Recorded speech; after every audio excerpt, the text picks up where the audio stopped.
خیراتی اداروں کے مالی معاملات اور متعلقہ احتیاطی تدابیر کے حوالے سے یہ 8 مختصر ویڈیوز ہیں اور ان کی مجموعی ویڈیو یوٹیوب پر میسر ہے۔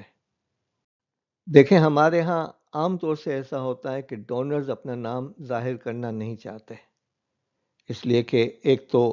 ممکن ہے تقوی کا معاملہ ہو اور دوسرا ٹیکس کا بھی معاملہ ہو سکتا ہے، تو دونوں صورتوں میں جو ہے آپ کو ڈونرز کے نام نہیں ریکارڈ کروانے پڑتے یا مجبوراً آپ نہیں کرتے، لیکن جو کچھ بھی آپ کے پاس جن ڈونرز کا نام ہے اس کی حفاظت آپ کے لیے بہت ضروری ہے، اور یہ حساس معلومات میں شمار ہوتے ہیں، اور اس کی رسائی جو ہے وہ آسان نہیں ہونی چاہیے، کنٹرول میں رہنی چاہیے اور اہلکاروں تک محدود ہونی چاہیے، اور ان دستاویزات کو کون دیکھ سکتا ہے وہ بھی سسٹم کا حصہ ہونا چاہیے۔ اس کے علاوہ ٹریکنگ اور گوشوارے، یعنی مہم کے لیے آپ جو رسیدیں بناتے ہیں، رسید بکس بناتے ہیں،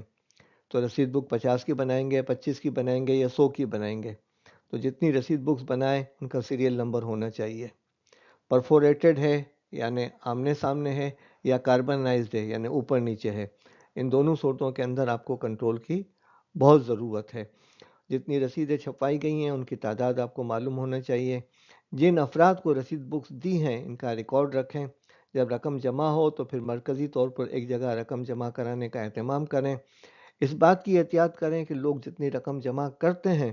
وہ پوری کی پوری یہاں پر دے دیں اور اپنے سفری اخراجات الگ سے آپ سے کلیم کریں، یا پھر یہ بھی ہو سکتا ہے کہ وہ بینک میں براہ راست جمع کریں اور گوشوارے کی تصویر کھینچ کر آپ کو واٹس ایپ کر دیں۔ تمام جاری شدہ رسیدوں کے گوشوارے بنائیں اور جمع شدہ رقم سے مطابقت چیک کریں، یعنی ریکنسیلیشن بنائیں کہ گوشواروں کے مطابق یہ رقم آئی ہے اور بینک میں اتنی رقم آئی ہے، تاکہ اگر کوئی گیپ ہو تو اس کا اندازہ ہو سکے کہ وہ گیپ کیوں آ رہا ہے اور کیوں آ رہا ہے، اس کو کس طریقے سے روکا جائے۔ آپ کا شکریہ کہ آپ نے یہ ویڈیو دیکھی۔ مزید ویڈیو کے لیے ہمارے چینل